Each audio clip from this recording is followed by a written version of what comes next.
Selamat pagi Bu, perkenalkan nama saya Devitianti Batubara, NPM 201440033, Prodi PGSD 3A, mata kuliah pembelajaran Bahasa Indonesia kelas tinggi. Di sini saya akan menjawab pertanyaan soal UAS Bahasa Indonesia kelas tinggi. Baiklah, saya akan menjawab pertanyaan nomor 1. Di mana pertanyaannya yaitu, jelaskanlah apa saja kemampuan yang harus Ananda miliki untuk persiapan mengajar Bahasa Indonesia di kelas tinggi. Baiklah, saya akan menjawab yang pertama yaitu komunikasi. Kemampuan pertama yang tentu saja wajib dimiliki oleh setiap guru dan pengajar lainnya adalah komunikasi. Sebagai pengajar, tugas utama adalah mengajarkan materi buku kepada murid. Jika terlalu berbelit-belit, murid justru akan kebingungan dan tidak minat untuk lanjut belajar. Apakah kamu ingin menjadi guru?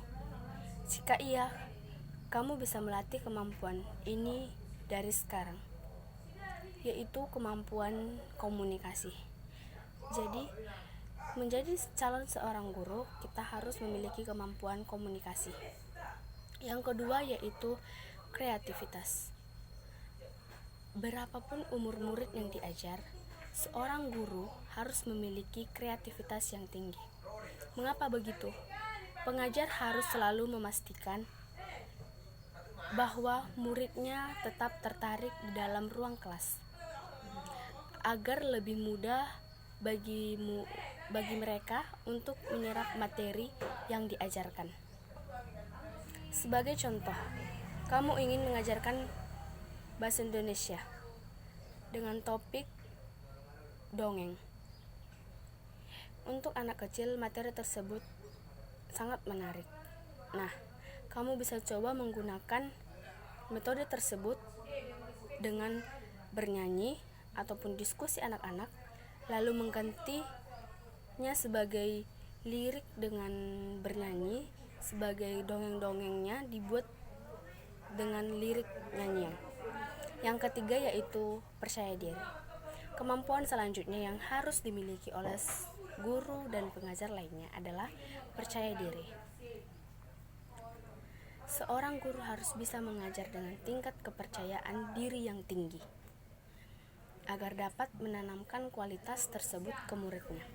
Jika kamu ragu-ragu menjawab pertanyaan yang diajukan, murid yang diajar bisa saja menjadi malas memperhatikan materi yang sedang disampaikan. Untuk mengawali karir sebagai guru, tentu saja ada rasa malu atau gugup di awal. Kamu bisa memulai berlatih dengan menjadi tutor atau guru privat untuk saudaramu atau salah satu kerabat keluargamu. Yang keempat yaitu kesabaran. Baik itu menjadi guru yang mengajar satu kelas penuh, tutor yang harus mengajar beberapa anak saja, atau trainer yang melatih orang dewasa, pasti ada titik di mana pengajar mereka merasa kewalahan.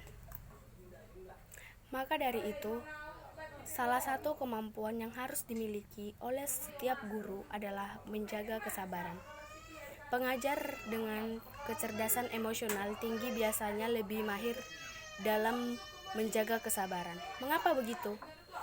Dengan kecerdasan emosional yang tinggi, kamu bisa mengatur emosi dan tidak meluapkannya ke murid yang sedang diajar. Selain itu, tingkat kesabaran seorang guru dapat berpengaruh terhadap seseorang. Yang kelima yaitu organisasi. Skill lainnya yang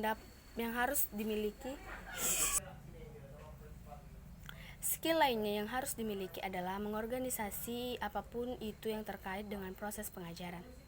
Di dunia pendidikan terdapat kurikulum yang harus diikuti. Seorang guru harus membuat rencana pengajaran berdasarkan kurikulum tersebut. Selain membuat rencana pengajaran, kamu juga dapat mengatur jadwal untuk mempelajari materi, mengevaluasi hasil pekerjaan murid, dan sebagainya. Yang keenam yaitu dedikasi. Kemampuan terakhir yang harus dimiliki oleh seorang guru adalah dedikasi. Setiap guru harus mendedikasikan hidupnya untuk benar-benar mengajar, tanpa merasa lelah atau bahkan bosan menyampaikan ilmu kepada muridnya. Mengajar tentu saja melelahkan, tetapi guru sejati akan merasa bahwa rasa lelah tersebut terbayar ketika muridnya berhasil mencapai sesuatu. Jika sudah berdedikasi untuk memberikan ilmu. Jadi, sekian dari jawaban nomor 1. Saya lanjut ke jawaban nomor 2, yaitu saya akan membacakan pertanyaan nomor 2. Model pembelajaran apakah yang cocok untuk digunakan mengajar materi menulis karangan? Pembelajaran menulis karangan dengan menggunakan model picture and picture dalam mata pelajaran bahasa Indonesia di sekolah dasar. Metode yang digunakan dalam penelitian ini adalah dengan metode deskriptif, yaitu dengan menjelaskan bagaimana proses pembelajaran dan langkah-langkah yang harus dilakukan dalam menerapkan model pembelajaran picture and picture dalam mata pelajaran bahasa Indonesia, materi karangan deskripsi. Hasil yang dapat adalah bahwa model pembelajaran merupakan bentuk pembelajaran yang tergambar dari awal sampai akhir yang disajikan secara khas oleh guru di kelas. Dalam model pembelajaran terdapat strategi pencapaian kompetensi peserta didik dengan pendekatan metode teknik pembelajaran. Dalam model picture and picture memperhatikan gambar sebagai salah satu model pembelajaran, bukan tujuan utama yang harus diberikan kepada siswa, tetapi lebih kepada asumsi bahwa semakin guru berhasil memberikan